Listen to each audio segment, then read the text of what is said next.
এই যে আপনাদের বিলটা। আরে তুমি মেয়েটাকে বিল দিচ্ছ কেন?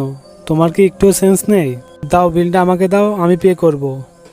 কি 3,000 টাকা? এ বাবা, তাড়াহুড়োতে ক্যাশ আনতে ভুলে গেছি। তুমি এক কাজ করো না, তুমি বিলটা দিয়ে দাও। কি, তোমার কাছে যখন ক্যাশ নেই তখন ক্রেডিট কার্ড দিয়ে পে করে দাও? ঠিক বলেছো। এই নিন, আপনি এটা দিয়ে পেমেন্টটা করে নিন। Okay sir. স্যার, আপনার কার্ডটা তো ডিক্লাইন হয়ে যাচ্ছে। কি? আরে তুমি কোনো টেনশন করো না, আমি আমার কোনো ফ্রেন্ডকে বলে দিচ্ছি, এনাদেরকে পেমেন্ট করে দেবে। আচ্ছা ঠিক আছে, আমি ওয়াশরুম থেকে আসছি।